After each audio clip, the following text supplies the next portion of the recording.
Bismillahirrahmanirrahim. Assalamualaikum warahmatullahi wabarakatuh. Baik, pada kesempatan kali ini saya akan menjelaskan mengenai dasar-dasar kromatografi.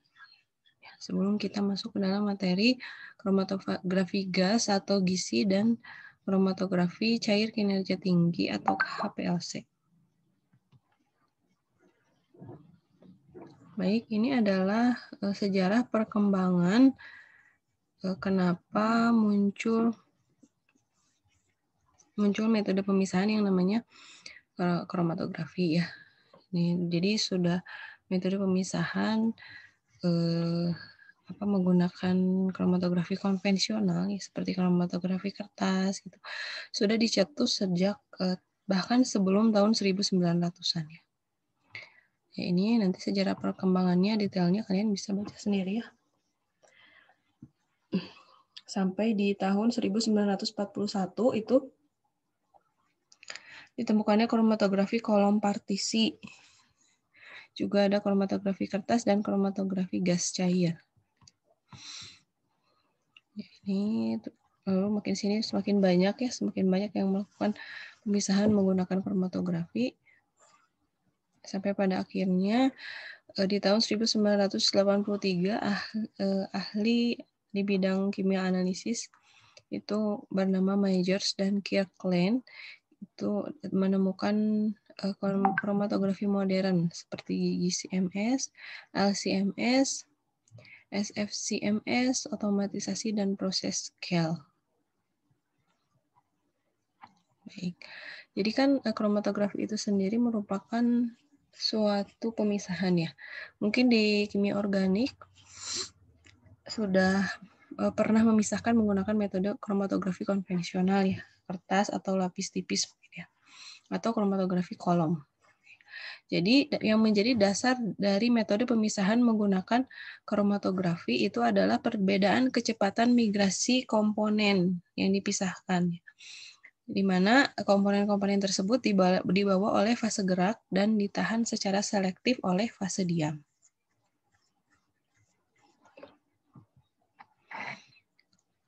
Nah, tujuan dari kromatografi adalah pemisahan senyawa-senyawa dengan waktu yang singkat. Diharapkan karena kesesuaian antara fase diam dan fase gerak dengan senyawa yang akan dipisahkan, itu diharapkan menghasilkan suatu metode pemisahan dengan waktu yang singkat. Yang biasa dipisahkan dengan kromatografi ini adalah senyawa-senyawa organik. Ya. Nah, penggolongan kromatografi yang pertama itu digolongkan berdasarkan mekanisme pemisahan. Jadi kalau mekanisme pemisahannya adalah adsorpsi, maka disebutnya kromatografi serapan. Jika mekanisme pemisahannya adalah partisi, maka kromatografi partisi, dan seterusnya ya. Jika pemisahannya eksklusi, maka dinamakan kromatografi eksklusi. Dan jika mekanisme pemisahannya adalah penukar ion, maka kromatografinya disebut sebagai kromatografi penukar ion.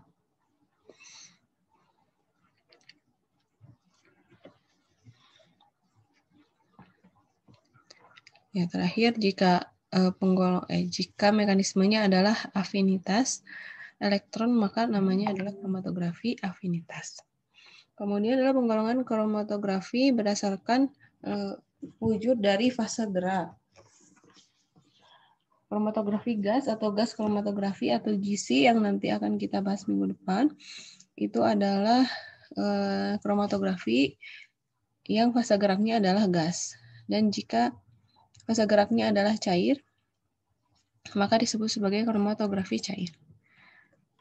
Kemudian kalau tadi atas dasar wujud dari fase gerak, ada juga penggolongan berdasarkan wujud fase diamnya. Yang pertama adalah kromatografi planar. Kromatografi planar kan berarti jika fase diamnya itu berupa lempengan ya, atau lempeng tipis ya. Jadi dia bisa kromatografi lapis tipis atau KLT, kromatografi kertas, medianya kan kertas fase diamnya. Kemudian slab elektroforesis itu biasanya medianya adalah lempengan logam, dan yang terakhir kromatotron. Kemudian Jika fasa diamnya berupa bukan berupa lempengan tipis, misalnya dia berupa resin penukar ion, misalnya berupa adsorbenan padat yang berupa serbuk, itu maka disebut sebagai kromatografi kolom. Ada kromatografi kolom terbuka, ada kromatografi gas, dan ada kromatografi cair kinerja tinggi. Ini berdasarkan bentuk fasa diamnya. Kemudian atas dasar cara mengalirkan fasa gerak, ada vakum kolom, flash kolom, dan ada gravity kolom. Ini lebih jelasnya nanti akan dijelaskan ketika menjelaskan ke masing-masing kromatografinya ya. Dan high pressure liquid chromatografi. Kemudian berdasar tadi kan penggolongan kromatografi ya berdasarkan beberapa kategori. Tetapi penamaan pada umumnya itu didasarkan pada keadaan fasa gerak dan fasa diamnya. Jadi misalnya ada GLC, gas liquid chromatografi, atau kromatografi gas cair disingkat KGC jika dalam bahasa Indonesia. Kemudian ada GSC, GSC itu gas solid chromatografi, berarti kan kromatografi gas padat. Dan ada LLC, liquid chromatografi, itu kromatografi cair-cair. Ya, dimana yang disebut di awal adalah fasa gerak, dan yang disebut yang kedua adalah fasa diamnya. Jadi misalnya kalau KGC, kromatografi gas cair, maka fasa geraknya adalah gas dan fasa diamnya adalah cair. Kemudian ada LSC, liquid solid chromatografi, atau kromatografi cair padat, ya berarti fasa geraknya cair dan fasa diamnya berupa padatan. Nah, jadi kan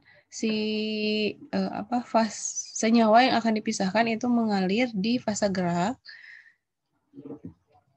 Itu mengalirnya itu dinamakannya sebagai migrasi diferensial. Nah, mekanisme tadi yang menyebabkan terjadinya migrasi diferensial adalah tadi adsorpsi, partisi pertukaran ion, saringan molekul atau afinitas. Ini yang mendasari tadi pembagian kromatografi berdasarkan mekanisme. Oke. Nah, prinsip dasar dari kromatografi itu sendiri adalah redistribusi dua atau lebih senyawa dalam suatu campuran antara dua fasa, yaitu fasa diam dan fasa gerak. Kenapa dua atau lebih senyawa? Karena dari suatu sampel yang kita pisahkan itu bisa beberapa senyawa ya, dan itu bisa langsung dipisahkan menggunakan kromatografi modern. Nah, fasa diam itu berupa padatan atau cairan yang disangga oleh suatu padatan ya. Jadi fasa diamnya bisa kebanyakan itu padat, tapi kalau misalnya tidak ada molekul yang sesuai dengan fasa diam yang padat, maka fasa diamnya bisa berupa cair, tetapi dia disangga oleh suatu padatan, misalnya oleh suatu resin, ini suatu padatan yang bisa menahan cairan, gitu ya. Kemudian fasa gerak atau disebut mobile phase itu berupa gas atau cairan. Kalau fasa gerak kan namanya dia bergerak ya, maka dia tidak mungkin berupa padatan. Dia berupa gas atau cairan yang mengalir secara kontinu melewati fasa diam. Nah, ini contoh uraian singkat mengenai yang pertama kromatografi gas. Kromatografi gas itu nanti kolomnya dalam instrumennya itu kolomnya diisi dengan serbuk adsorben atau pendukung yang inert berpori dan dilapisi dengan cairan yang sukar menguap. Kromatografi gas berarti kan fasa geraknya adalah gas. Nanti sampel yang terdiri atas komponen-komponen berupa gas atau uap, maka kromatografi gas itu digunakan untuk menganalisis senyawa-senyawa yang ada dalam sampel gas, karena fasa geraknya juga berupa gas. Maka sampel yang terdiri atas komponen-komponen berupa gas atau uap dialirkan oleh gas pembawa yang inert, dilewatkan pada kolom. Kolom yang berisi fasa diam, maka komponen-komponen tersebut akan terpisah berdasarkan distribusi antara fasa diam dan fasa gerak atau gas pembawa. Jadi kan misalnya suatu sampel itu melewati fasa diam ya, melalui tadi mekanismenya bisa adsorpsi, bisa partisi, dan lain-lain. Kemudian nanti kan di situ ada beberapa senyawa. Nah, senyawa itu Ada yang tertahan di fase diam, ada yang melewati fase diam dan langsung keluar dari kolom gitu ya. Ada yang tertahan dulu di fase diam dan nanti keluar dari kolom. Nah, apa perbedaannya antara satu senyawa yang langsung yang langsung melewati kolom dan yang tertahan di kolom, sehingga kan nanti kedua senyawa itu berbeda. Berarti kan yang satu senyawanya itu dia tidak sejenis dengan fase diam ya, sifatnya, kepolarannya misalnya, sehingga dia langsung melewati fase diam, langsung melewati fase diam, maksudnya tidak tertahan di fase diam, dia langsung keluar dari kolom. Nanti yang tercatat di alat adalah waktu retensinya. Berarti kan yang tidak tertahan di fase diam, dia waktu retensinya lebih singkat dibandingkan dengan yang tertahan di fase diam. Begitu pula yang terjadi di kolom kromatografi cair-cair. Ini yang kalau tadi di gas cair, maka yang terjadi kemungkinan mekanismenya itu adalah kalau tidak absorpsi, partisi. Kalau di cair-cair itu partisi klasik, mekanisme migrasi diferensialnya. Maka di sini kolom diisi dengan zat padat berpori, misalnya silika gel atau selulosa. Jadi silika gel atau selulosa sendiri itu tidak berperan sebagai fase diam ya. Tapi karena sifatnya inert, maka dia bisa digunakan sebagai penahan fase diam. Nah, sedangkan fase diamnya di sini adalah air. Karena ini kromatografi kolom cair-cair ya. Berarti keduanya fase gerak dan fase diamnya adalah cair. Kemudian komponen-komponen campuran akan terpisah dengan melewatkannya bersama pelarut organik fase gerak melalui kolom. Sehingga nanti kan yang senyawa yang larut dalam pelarut organik dan juga larut dalam air, maka dia akan tertahan nih ketika lewat fase diam si air. Tapi kalau senyawa yang hanya larut di pelarut organik saja, maka dia tidak akan tertahan di fase diam, dia akan langsung keluar dari kolom, nggak tertahan dulu.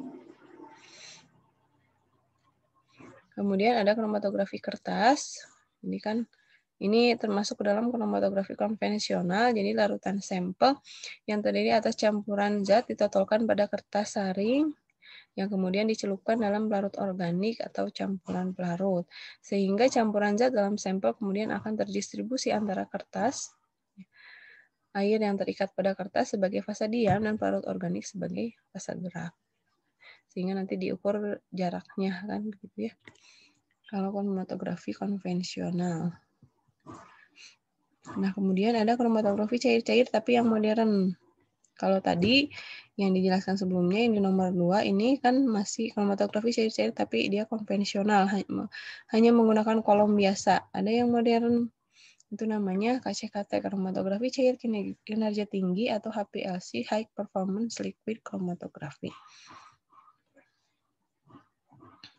Kelebihannya apa? Kelebihannya ya tentu saja karena ini sudah modern, jadi kita sampelnya cukup hanya sedikit saja. Tidak perlu banyak. Kalau tadi masih pakai kolom konvensional, tentu saja sampelnya harus agak banyak ya. Kalau yang ini, maka yang pertama kolom diisi dengan partikel padatan yang berukuran kecil, 3-10 mikro. Kemudian setelah itu dilapisi secara kimia oleh suatu cairan yang berfungsi sebagai fase diam. Ya, itu kan kolom ya. Kolomnya juga berarti kan kecil.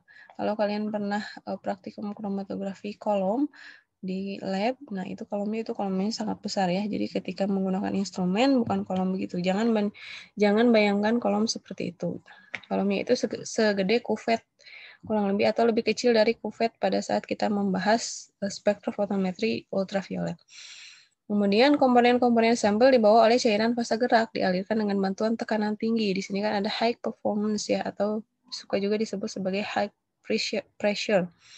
Energi tinggi, berarti dia di dalam instrumennya itu ada suatu alat bertekanan tinggi. Sehingga di sini waktu yang digunakan juga bisa lebih cepat karena karena dibantu tekanan tinggi tadi, sehingga si cairan itu keluar dari kolom dengan waktu yang lebih singkat. Nanti komponen-komponen sama ya dipisahkan, dasar migrasi diferensialnya adalah sama partisi. Jadi komponen-komponen dipisahkan berdasarkan partisi antara fasa diam dan fasa gerak. Nah, kemudian tadi yang kromatografi planar ya, tadi berdasarkan fasa diamnya. Jadi antaranya ada kromatografi lapis tipis kertas yang tadi. Itu disebut juga TLC, thin layer chromatografi. Jadi fasa diam yang berupa adsorben yang disebarkan berupa lapisan tipis dengan ketebalan yang rata pada suatu lempeng kaca. Kemudian pelarut sebagai fasa gerak. Bergerak pada adsorben karena gaya kapiler membawa komponen-komponen sampel. Kemudian komponen akan terpisah karena perkembangan daya adsorpsi adsorben terhadap masing-masing komponen. Jadi nanti kan ada, kalau kalian pernah mencoba di lab, ada misalnya ada beberapa titik di kertas itu ya, atau di lapis tipisnya itu kan menunjukkan komponen-komponen yang, jumlah komponen yang terpisah gitu dari titik-titiknya itu.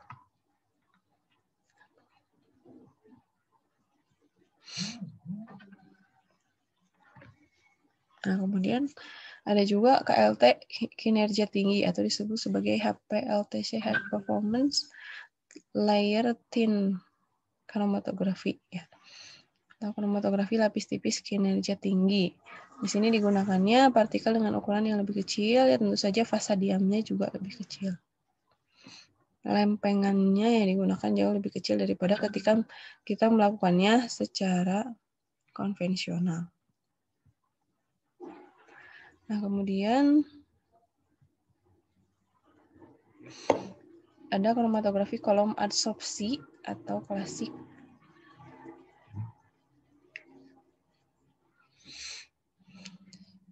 Klasik dan KCKT ini adalah tadi ya yang kata saya, kromatografi kolom secara konvensional. Jadi kolom dia dari gelas diisi dengan serbuk adsorben. Kemudian adsorben biasanya tadi digunakan silika gel atau alumina. Kemudian pemisahan komponen-komponennya didasarkan pada perbedaan adsorpsi komponen-komponen tersebut oleh adsorben. Jadi di sini jadi kromatografi kolom, tapi fasa geraknya adalah padatan, sehingga mekanisme migrasi diferensialnya adalah adsorpsi, bukan partisi. Tetapi tadi karena banyaknya waktu yang harus digunakan untuk melakukan kromatografi kolom klasik tersebut, maka kromatografi kolom adsorpsi klasik ini sudah banyak ditinggalkan dan digantikan dengan metode kromatografi cair kinerja tinggi yang KCKT tadi.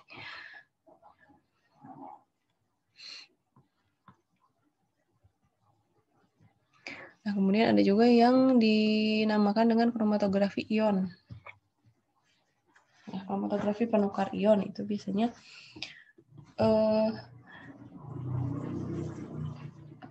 menggunakan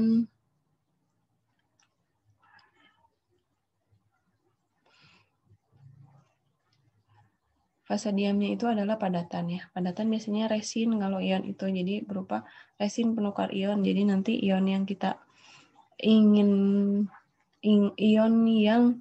inginkan itu biasanya ion yang tidak terikat pada fasa diam, sehingga dia langsung keluar dari kromatografinya, tidak tertahan di fasa diam. Jadi misalnya kita ingin memisahkan kromium. Kromium itu kan ada yang bilangan valensinya 3, ada yang bilangan valensinya 6. Nah, yang valensinya 6 itu kan di anion, yang valensinya 3 kation. Nah, yang berbahaya itu adalah yang valensi 6 ya. Nah, misalnya suatu senyawa itu kita hanya tahu dia mengandung Cr saja. Tidak tahu apakah dia valensi 3 atau valensi 6. Nah, bisa digunakan pemisahan antara kromium dengan dua valensi tersebut dengan kromatografi ion ini. Jadi si Cr3-nya kita tahan di fasa diam, di resin menukar kation berarti kan, karena menahan kation ya. Sehingga nanti anionnya larut, sehingga yang keluar hanya krom 6-nya saja yang beracun. Kemudian ada lagi kromatografi eksklusi gel. Ini di mana komponen campuran dipisahkan berdasarkan ukuran berat molekulnya melalui perbedaan distribusi antara pelarut yang ada di dalam ruang gel dengan cairan basa gerah. Ini biasanya digunakan untuk memisahkan protein-protein dengan berat molekul yang berbeda. Jadi ini jika dasarnya adalah berat molekul, maka bisa digunakan kromatografi eksklusi gel. Kemudian ada kromatografi afinitas. Ini misalnya bisa untuk mengisolasi suatu zat yang terdapat dalam campuran yang kompleks dengan memasukkan sampel tersebut ke dalam kolom dari bahan yang hanya berikatan dengan zat yang akan diisolasi, sedangkan zat-zat lainnya diloloskan dari kolom. Ini sebenarnya sama prinsipnya ya. Jadi yang cuman biasanya kan kalau yang tadi sebelumnya dengan metode absorpsi dan partisi, jadi yang tertahan di fasa diam itu biasanya yang zat yang tidak kita inginkan ya, tertahan sehingga yang lolos itu adalah zat yang kita mau. Nah kalau kromatografi afinitas ini, misalnya campurannya itu sangat kompleks, tapi kita hanya ingin memisahkan satu saja, berarti kan yang yang ditahannya itu yang dipisahkan. Contohnya misalnya campuran kompleks di sini kita hanya ingin memisahkan enzimnya, maka fasa diamnya dipilih yang hanya mengisolasi enzim saja dan zat lainnya itu tidak tertahan di fasa diam gitu ya, lewat dan langsung keluar.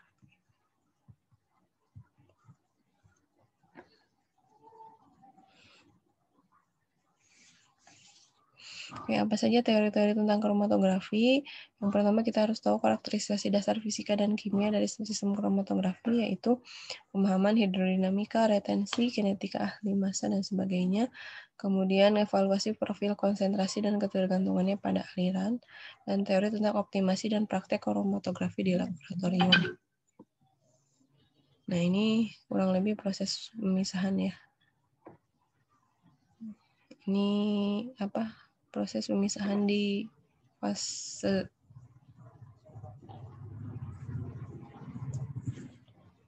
diam. Jadi di awalnya seperti ini, kemudian masuk pertama ke kolom kan sudah mulai terpisah, kemudian nanti semakin terpisah dan terakhir semakin menjadi komponen-komponen yang kita inginkan ya.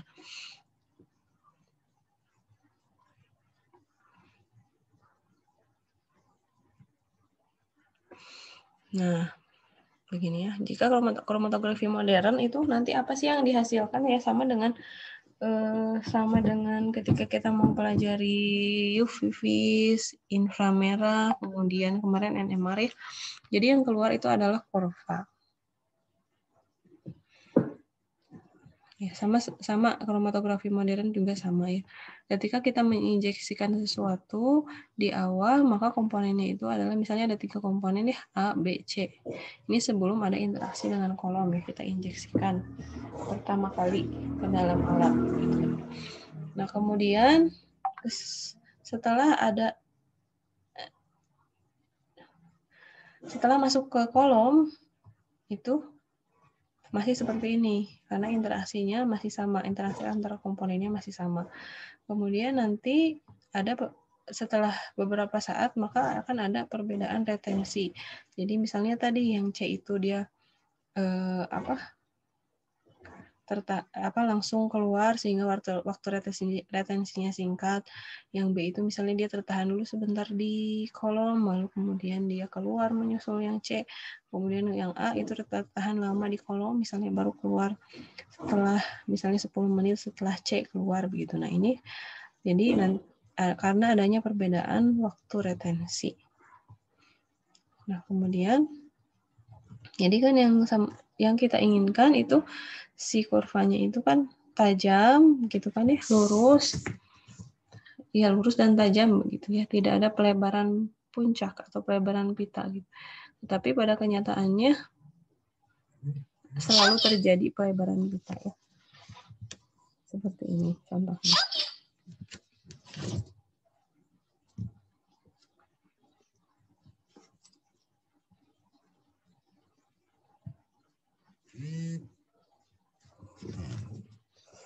Nah, kemudian Dalam pemisahan menggunakan kromatografi modern ada istilah-istilah yang harus diketahui. Yang pertama adalah resolusi. Resolusi itu merupakan ukuran besar kecilnya derajat pemisahan. Nah, seperti ini. Ini resolusinya 1,5, ini resolusinya 6. Mana yang lebih bagus menurut kalian? Ya. Yang resolusinya 1,5, yang kurvanya seperti ini, atau yang resolusinya 6. Nah, bagaimana cara? Nah, ini kolom 1, ini kolom 2 ya. Jadi kromatografi modern itu kolomnya, jangan bayangkan misalnya kolomnya. Kayak tadi kan yang mau dipisahkannya 3 senyawa. Misalnya gimana ya misalnya 3 senyawa, tapi kolom di dalamnya cuma 1. Ya jangan bayangkan kolomnya hanya 1, kolomnya bisa jadi beberapa. Jadi kan fasa diamnya itu misalnya kita pisah, kita pakai 3 misalnya, karena senyawa yang dipisahkannya 3. Jadi yang masing-masing cocok dengan komponen yang akan kita analisis begitu ya. Si fasa diamnya diisi masing-masing kolomnya begitu. Nah, bagaimana cara menghitung resolusi? Ya, rumus matematisnya seperti ini. R sama dengan 1,18 D, di mana D adalah jarak antar kedua puncak, dibagi W1 ditambah W2, di mana W1 ini ya lebar puncak pada setengah tinggi. Jadi cara mengukur setengah tingginya ya berarti kan dari sumbu X ke puncak ya, dari sumbu X -nya ke puncaknya itu misalnya 3 cm, maka setengah tingginya itu kita mengukur lebar puncaknya pada 1,5 cm.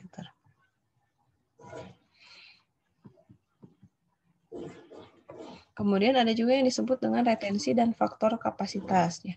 Apa itu retensi? Retensi tadi kan di sebelumnya juga saya sudah menyebut-nyebut mengenai waktu retensi.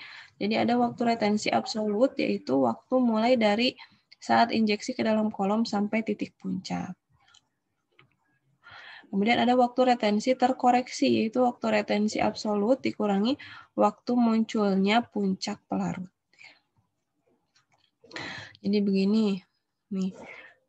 Jadi saat menginjeksi, terus nanti kan muncul puncak pelarut ini sebenarnya idealnya itu di 0 ya, di titik 0, tapi kan jarang yang muncul di titik 0 gitu. Karena apa? Karena alatnya sudah terus dipakai, misalnya, atau karena pelarutnya tidak murni lagi sehingga dia tidak muncul di titik 0. Ini adalah puncak dari sampel. Kemudian ini adalah puncak pelarut. Nah, di sini ada T0. Ada waktu retensi absolut, itu TR ya. Ada waktu retensi terkoreksi TR aksen. T0 itu adalah waktu retensi dari injeksi sampai munculnya puncak pelarut. Nah, faktor kapasitas atau dilambangkan dengan K itu sama dengan dilambangkan dengan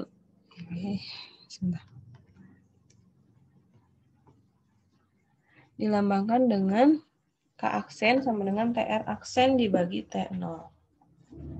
Itu namanya faktor kapasitas. Jadi hasil bagi antara waktu retensi terkoreksi dibagi waktu retensi saat munculnya puncak pelarut. Kemudian ada juga yang disebut dengan selektivitas. Selektivitas merupakan ukuran kemampuan fasa diam untuk membedakan dua senyawa.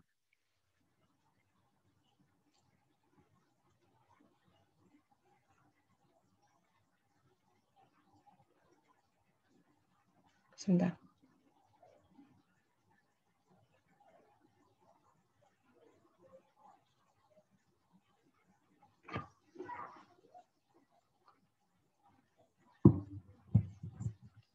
Sedangkan tadi faktor kapasitas atau K itu sendiri adalah perbandingan waktu tertahannya analit dalam fase diam terhadap waktu tertahannya fase gerak oleh fase diam.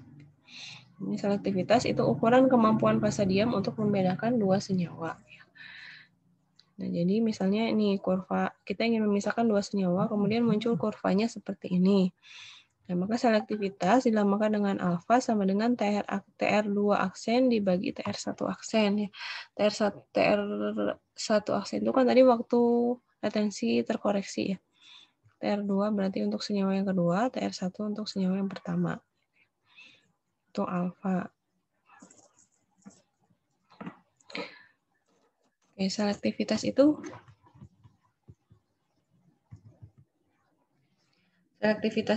bagus bagaimana jika antara senyawa yang satu dengan senyawa yang kedua itu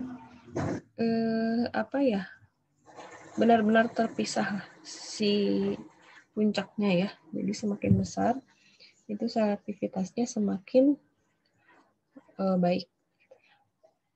Bagaimana cara memperbaiki selektivitas? Misalnya, dia dempet banget. Nah, dempet banget itu berarti kan itu nggak baik ya. Misalnya dempet banget berarti sehingga selektivitasnya itu misalnya kurang dari 1 misalnya. Maka itu harus diperbaiki. Cara memperbaikinya dalam kromatografi gas itu dengan mengganti fasa diamnya. Dalam fase kromatografi cair, maka itu caranya dengan memilih atau mengganti fasa geraknya. Yang tidak perlu mengganti kolom. Kemudian ada jumlah keping teoritik atau dilambangkan dengan N. Jadi N sama dengan rumus matematisnya adalah ini, N sama dengan 5,54 dikali TR.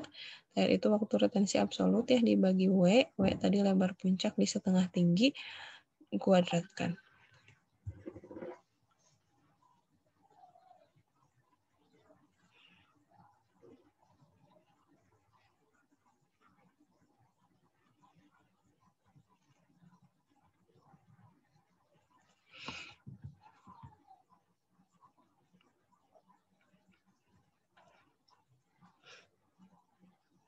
Jadi jumlah keping teoritik ini adalah merefleksikan jumlah waktu senyawa berpartisi antara dua fase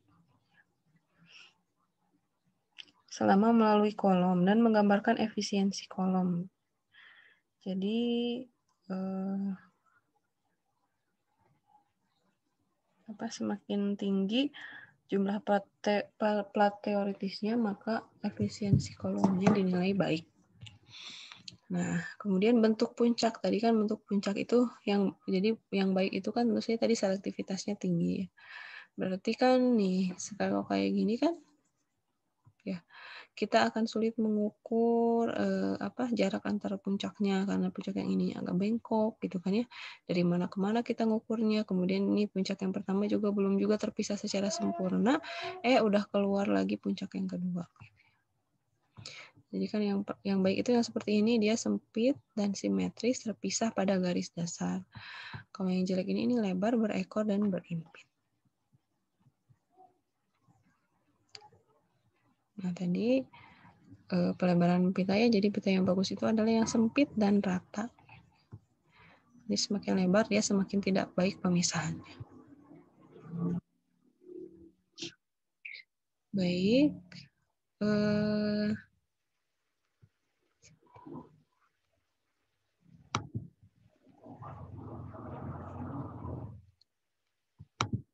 Saya akan menjelaskan lagi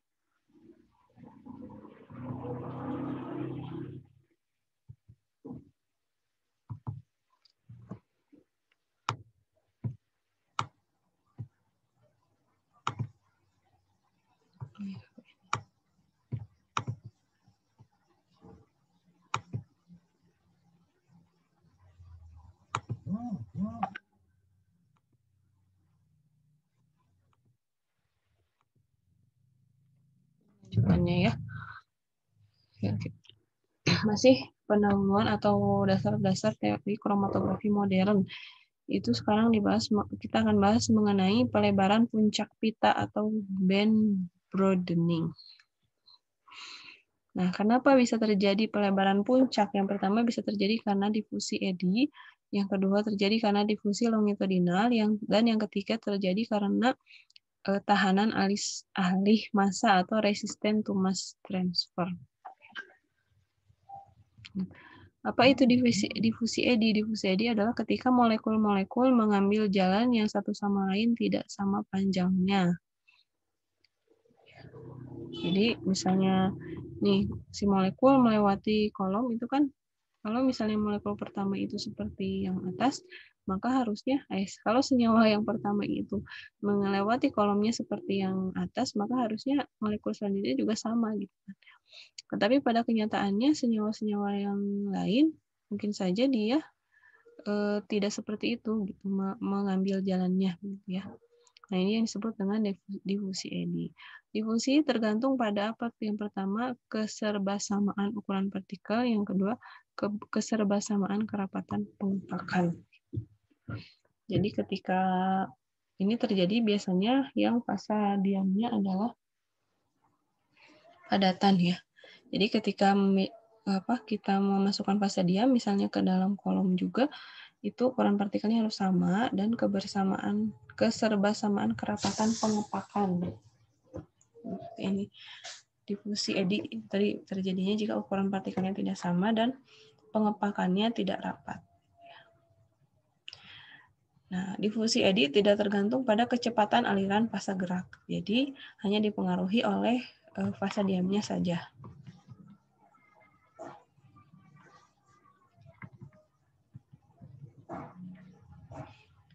Nah, kemudian penyebab pelebaran pita yang selanjutnya adalah hambatan terhadap alih massa.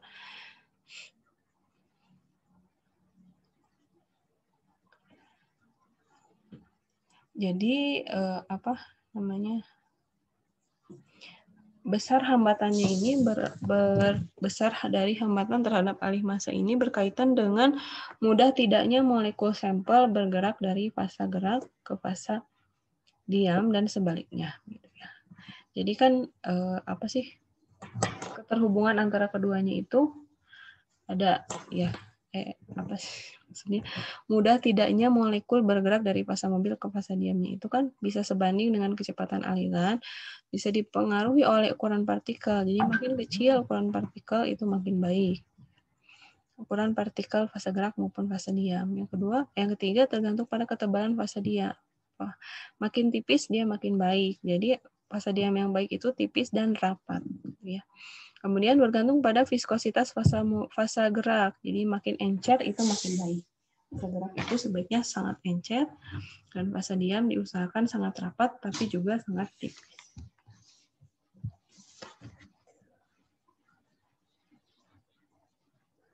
Jadi kan begini, misalnya dari aliran ini fasa gerak, ini fasa diam. Jadi kan seharusnya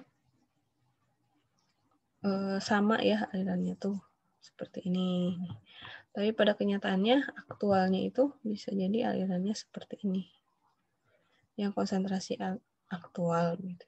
Ini antar muka fasa gerak dan fasa diam.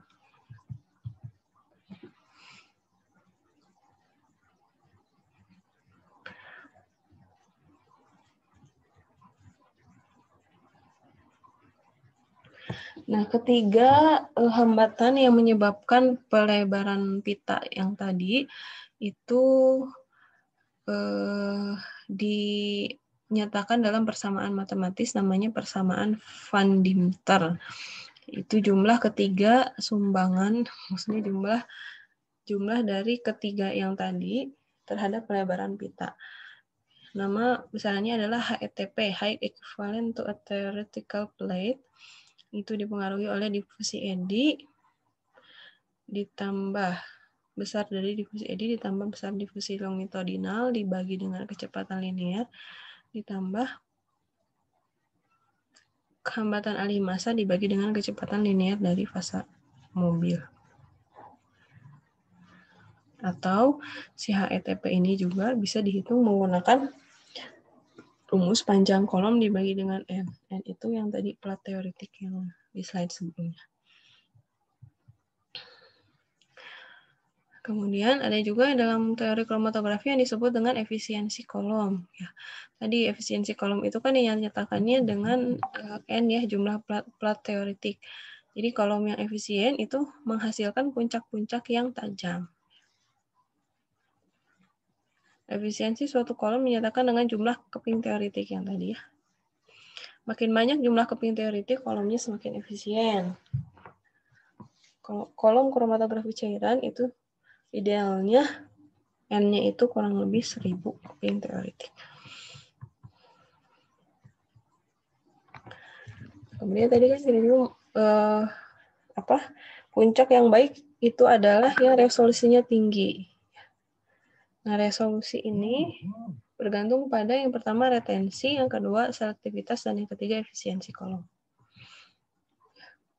Bagaimana cara menghitung resolusi? Resolusi itu sama dengan 1/4 akar N itu efisiensi kolom atau jumlah plat teoretik ya, yang tadi, dikali alfa min 1 dibagi alfa. Alfa itu adalah selektivitas, dan dikali K aksen per K aksen plus 1. K aksennya itu adalah retensi. Ya.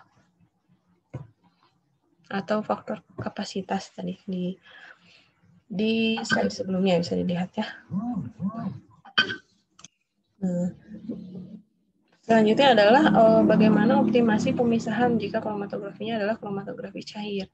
Yang pertama bisa dioptimasi dari faktor kapasitasnya, yaitu dengan mengatur kekuatan pelarut dan mengganti fasa diam atau kolom ya. Tadi sebagian sudah dijelaskan sebelumnya. Kemudian dengan optimasi selektivitasnya itu yang pertama dengan ganti komposisi fasa mobil. Kemudian gunakan aditif fasa mobil, ubah pH, dan mengganti fasa diam. Ini kan ada berbagai macam cara ya, jadi yang dipilih boleh hanya salah satunya saja. Kemudian untuk mengoptimasi N atau efisiensi kolom itu bisa dengan menurunkan kecepatan alir, gunakan lebih dari satu kolom secara seri, gunakan pelarut yang tidak kental, naikkan suhu, dan kurangi ukuran partikel. Nah, kemudian jika diringkas ke dalam tabel, berikut adalah klasifikasi dari kromatografi. Ya. Jika fase geraknya gas dan fase diamnya cairan, maka mekanisme pemisahannya adalah partisi, tekniknya adalah kromatografi kolom, nama metodenya adalah kromatografi gas cair. Oke. Kalian bisa baca selanjutnya ya, yang ada di dalam tabel. Oke. Cukup sampai situ untuk pendahuluan atau dasar-dasar teori kromatografi. Selanjutnya, mengenai kromatografi gas dan HPLC itu akan dijelaskan pada video selanjutnya. Baik, terima kasih. Mohon maaf masih banyak kekurangan. Assalamualaikum warahmatullahi wabarakatuh.